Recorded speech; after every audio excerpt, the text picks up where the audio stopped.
వ్యక్తిని murder చేసేదని police వారికి information వచ్చింది. పోలీసు వారికి ఇన్ఫర్మేషన్ రాగానే ఇమ్మీడియట్ మా teams SI Yadagiri, SI Ravinder, ఆ తర్వాత కానిస్టేబుల్స్ సందీప్, సైదులు, హోంగార్డు వీళ్ళంతా అక్కడికి వెళ్లి ఎంక్వైరీ చేయడం జరిగింది. ఆ ఎంక్వైరీలో భాగంగా డిసీజ్డ్ అక్కడ వ్యవసాయం చేస్తుండగా మర్డర్ చేసిందని తెలిసింది. ఆ మర్డర్కు ముఖ్య కారణము అతని భార్య శారద అని, అతని భార్య అంకిరెడ్డి కూడా ఉంటుంది. ఆమె కొద్దిగా అంటే ఇతరులతోటి చాలా మంది ఇతరులతోటి అక్రమ సంబంధాలు ఉన్నాయి. అక్రమ సంబంధాలు అందులో భాగంగా ఈ డిసీజ్డ్ వాళ్ళ అన్న కొడుకు శివ 19 ఏళ్ల అతనితోటి కూడా ఆమెకు అక్రమ సంబంధం ఉంది.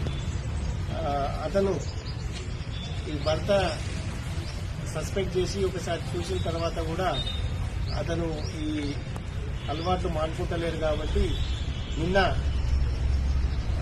మధ్యాహ్నం ఇక్కడ బావి దగ్గర ఉన్నప్పుడు కూడా అక్కడ వాళ్ళు క్లోజ్ గా ఉండడం చూసి ఈ భర్త దాన్ని ఆబ్జెక్షన్ చేయడం వల్ల అక్కడ ఈ దానయ్య ఈ శివను కొట్టడానికి ప్రయత్నం చేశారు కట్టెతోటి. ఆ కట్టె గుంజుకొని ఈ దానయ్యను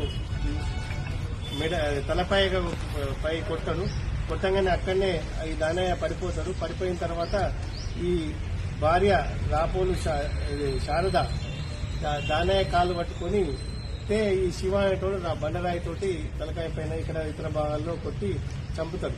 కొట్టి చంపిన తర్వాత కూడా ఇతను ఈ శివ అంటోడు గుండ్రాంపల్లి పోయి గుండ్రాంపల్లి చెరువులో అక్కడ సెల్ ఫోను ప్లస్ దుస్తులు కూడా అక్కడ పడేయడం జరుగుతుంది.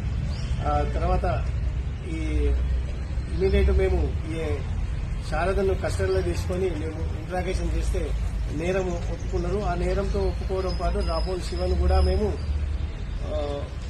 అరెస్ట్ చేయడం జరిగింది. ఈ అరెస్ట్ చేసిన నిందితులను కోర్టులో ప్రవేశపెడతాము. ఇలా ముఖ్యంగా బాగా గుడ్ వర్క్ చేసిన మా సిఐ వాళ్ళ team, SI Yadagiri, Ravinder, Ajay Bhargav, SI constable Ashok, Uday, Jangaiah వీళ్ళంతా కూడా చాలా గుడ్ వర్క్ చేసి వితిన్ నో టైంలో నేరస్తులు అనేది పట్టుకోవడం జరిగింది. ఈ మర్డర్ కేసులో ఇంకా ఫర్దర్ క్లోజ్ ఇన్వెస్టిగేషన్ తీసి చైన్ ఆఫ్ కస్టడీ కూడా ఎవిడెన్స్ కూడా లింక్ చేసి కోర్టులో ప్రొడ్యూస్ చేస్తారు. ఇది ప్రీ ప్లాన్ మర్డర్ కదా సార్? అంటే వాళ్ళు ఉన్నప్పుడే వినపోయిందా లేకపోతే ముందేస్తూనే చంపాలని అక్కడ వీళ్ళిద్దరు ఉన్నప్పుడు వీళ్ళు చనిపోయింది. ప్రీ ప్లాన్ కాదు, ప్రీ ప్లాన్ లేదు. ఆల్రెడీ చంపుతా అని చెప్పి ఇంతకు ముందే నుంచే ఇతను అంటుందంట. ఊడిపోయేది పైకాడికి తీసుకుపోయింది.